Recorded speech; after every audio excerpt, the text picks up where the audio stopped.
नमस्कार, बोल आजाद न्यूज में हम आपका स्वागत करते हैं। आइए देखते हैं आज के प्रमुख समाचार। बोल आजाद न्यूज पर समाजवादी पार्टी युवा जिलाध्यक्ष आजाद पठान की खास मुलाकात। नगर परिषद चुनाव को लेकर आजाद पठान ने कहा, पूरी बातचीत देखें सिर्फ बोल आजाद न्यूज चैनल पर। आजाद पठान जी, हमें बताइए कि राजनीतिक आपका उद्देश्य नहीं था, आपके काम तो वैसे भी हो जाते थे, लेकिन आपका राजनीति में आने का मतलब क्या है?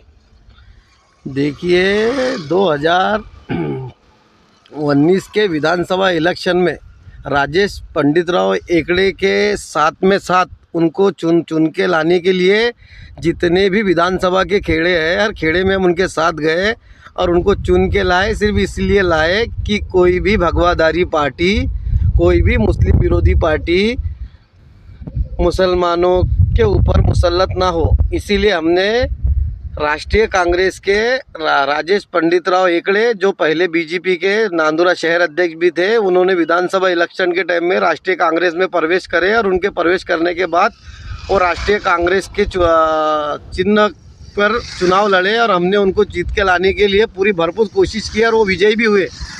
लेकिन कुछ दिनों के बाद जब मुझे खोटे गुनाहों में फंसाने की साजिश की गई, उस साजिश से बचने के लिए मैंने सवेरे 6 बजे लाला भाऊ इंगड़े, जो अभी नगर विकास आघाड़ी के उम्मीदवार हो सकते हैं, उनको साथ में लेके सवेरे 7 बजे माननीय राजेश पंडितराव एकड़े, जो उस वक्त के आमदार थे, अब माजी आमदार हो चुके हैं, उनके घर गए और उनके घर जाने के बाद पूरी हकीकत बताई कि भाऊ ऐसा ऐसा खोटा फंसाया जा रहा है, आप एसपी साहब को एक कॉल करें। मैं 15 मिनट उनको सब हकीकत बताने के बाद उनको कहा कि आप एसपी से बात करें, जो हकीकत है, जो निष्पक्ष जांच करने का बोलिए, जो फंसा रहे हैं उनको सामने लाने का बोलिए। लेकिन राजेश पंडितराव एकड़े ने हाँ कहा ना कहा, चेहरे को 2 मिनट देखता रहा और देखता हूँ, ऐसा मुझे जवाब दिया गया। मैं बहुत दिन के बाद सोचा कि मेरे जैसे आदमी के साथ अगर राजेश पंडितराव एकड़े का ऐसा बर्ताव है तो आम मुसलमानों के साथ इनका बर्ताव क्या होगा। मैंने उसी दिन सोचा कि अपनों को खुद मैदान में आना होगा, राजनीति में आना होगा और इनका विरोध करना होगा, तो ही अपने काम होंगे, अपने कौम के काम होंगे। इसलिए मैं राजनीति में आया। तो आज़ाद जी, हमें एक बात बताइए, क्या आप इस बार इलेक्शन लड़ना चाहते हैं? जी हाँ, इस बार इलेक्शन हम लड़ रहे हैं। समाजवादी पार्टी के साथ पूरी ताकत से सभी सीटें हम लड़ा रहे हैं। आप कौन से प्रभाग से लड़ना चाहते हैं? प्रभाग 12 से बहुत ताकत से हम अपना पूरा पैनल उतार रहे हैं और प्रभाग 12 से ही हम चुनाव लड़ना है, गैबी नगर से। इससे पहले तो आपकी ऐसी कोई मंशा नहीं थी, ऐसी मंशा क्यों बनानी पड़ी आपको? देखिए, गैबी नगर एक मुस्लिम बहुल्य क्षेत्र है। 40 से 45 साल हो चुके हैं, आज तक उस गैबी नगर में मीठा पानी है पहुंचा नहीं पाए। 21-22 साल अभी रनिंग आमदार, जिनको 5 साल का कार्यकाल छोड़कर 5 साल राजेश पंडितराव एकड़े राष्ट्रीय कांग्रेस के आमदार रहे, उन्होंने भी मुस्लिम बस्ती को अनदेखी करे। और रहा भारतीय जनता पार्टी के आमदार चंद्रशेखर संचेती, ये भी बार बार मुस्लिम बस्ती को अनदेखा करते हैं। इसीलिए मजबूरी में मुझे यहाँ उम्मीदवारी करना पड़ रही है ताकि अपने लोगों के काम कर सकूँ। और नांदुरे का सबसे खस्ता हाल गैबी नगर का है, जहाँ मीठा पानी नहीं, नाली की सुविधा नहीं, हाल से बदतर हाल इन दोनों पार्टियों ने गैबी नगर के कर दिया है। और उसी गैबी नगर का नक्शा और उनके रुके हुए कामों को करने के लिए नगर परिषद में मैं जाना चाहता हूं और नगर परिषद से लड़कर अगर नांदुरे के किसी भी वार्ड के अंदर अगर विकास होगा तो सबसे पहले गैबी नगर में होगा। अगर गैबी नगर में विकास नहीं हुआ तो हम नांदुरे में कहीं पर भी विकास होने नहीं देंगे। आज से पहले तो वहाँ पर बहुत बड़े बड़े लीडर थे, लेकिन ऐसा ही क्यों हो रहा है कि समाजवादी पार्टी उनकी आवाज़ उठा रही है, ऐसा सुनने में आ रहा है? देखिए, इस दोनों भी पार्टियां जो है, राष्ट्रवादी कांग्रेस बोलो या बीजेपी बोलो, इनके दोनों के ही नेता नॉन मुस्लिम है, गैर मुस्लिम है। और गैर मुस्लिम होने के वजह से इनको मुसलमानों का दर्द समझ में नहीं आ रहा है, मुसलमानों को ये अनदेखी कर रहे हैं। और जो भी उम्मीदवार ये मुस्लिम देंगे तो मैं उनके उम्मीदवारों को बताना चाहता हूँ, आपका नेता अगर दर्द समझता तो उनके पास इतने बड़े बड़े पद, और आज भी विधानसभा के वह एक का जो नेता है वो 5 साल विधानसभा की कुर्सी भोग चुका है, दूसरे का नेता है जो बरसों से विधानसभा की कुर्सी को भोग रहा है।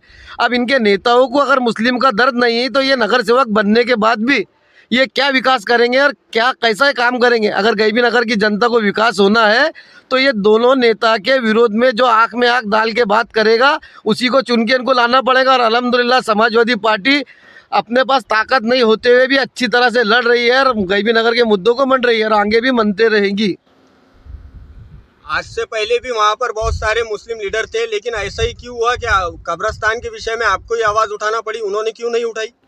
देखिए, दोनों नेता के जो भी मुस्लिम नेता है उनके दोनों के भाव मैं पहले भी बोल चुका हूँ। एक राष्ट्रवादी कांग्रेस का है और एक भारतीय जनता पार्टी का है। ये दोनों के पास पूरा भरपूर ताकत होने के बाद भी इन्होंने मुद्दे नहीं उठाए और इनके विरोध में इनके नगर सेवक नहीं जा सकते। इसके लिए ऐसे नगर सेवक ना ही चुना जाए जो आऊ भाव के इशारे पे काम करते हैं। आज से पहले तो मीठे पानी के बड़े बड़े वादे किए गए थे, लेकिन आज तक के गैबी नगर में मीठा पानी नहीं आया है। इसका कारण क्या? गैबी नगर एक मुस्लिम बहुल्य क्षेत्र है, इसीलिए गैबी नगर के पानी को अनदेखा किया जाता है। ना गैबी नगर में पानी का किया गया है, ना कब्रिस्तान के लिए कुछ किया गया है। उल्टा एक स्विमिंग पूल करोड़ों रुपए खर्चा करके बना दिया गया है, सिर्फ इसलिए कि मुस्लिम कब्रिस्तान को अगर जगह देते भाऊ तो उनके हिंदू नाराज़ हो जाते थे। लेकिन मैं बता दूं कि अब चाहे कोई नाराज़ हो या ना हो, हम अपना हक लेंगे और आँख में आँख डाल के इनसे हक छीन के लाएंगे और इंशाल्लाह आने वाले दिनों में आपको दिखाई देगा। आज़ाद जी, हमें ये बताइए कि बहुत सारे प्रभाग हैं नांदुरा शहर में, तो लेकिन ऐसा ही क्यों है कि आप प्रभाग नंबर 12 से क्यों लड़ना चाहते हो? देखिए, हम नगर अध्यक्ष भी पूरी ताकत से लड़ रहे हैं। सभी सीटें नांदुरे की पूरी ताकत से लड़ने वाले हैं। प्रभाग नंबर 12 से ओपन सीट से मैं खुद उम्मीदवार हूँ और जहाँ मैं खुद उम्मीदवार हूँ इसके लिए मैं वहाँ इसीलिए उम्मीदवारी घोषित करा कि वहाँ गैबी नगर के हाल खस्ते हो गए। वहाँ ना मुरुम डाले जाता, ना वहाँ रोड का काम है, ना वहाँ नाले की साफ़ सफाई होती है, ना वहाँ पर मीठे पानी की सुविधा है। हमारा उद्देश्य पहला और आखिरी है, वहाँ मीठा पानी हर हाल में लाएंगे, क्योंकि 33% वहाँ के लोगों को पथरी की शिकायत है और हमारा उद्देश्य है। और हमने इस विषय पर हमारे प्रदेश अध्यक्ष माननीय अबू आसिम आज़मी साहब से भी बात की और उन्होंने कहा कि जहाँ मेरी मदद लगती मैं आपके साथ हूँ। और इस विषय पे हम बहुत जल्द, अगर हमारी वहाँ से हम चुन के आते या ना आते, फिर भी हम गैबी नगर के मीठे पानी की लड़ाई आखिरी दम तक लड़ेंगे। तो आप प्रभाग नंबर 12 गैबी नगर से लड़ना चाहते हैं? प्रभाग नंबर 12 गैबी नगर से हमारा पैनल मुकम्मल हो चुका है, दूसरे और भी हमारी तैयारी चालू है। लेकिन हम बार बार बता रहे हैं कि गैबी नगर में मीठे पानी के लिए हम आखिरी सांस तक लड़ेंगे।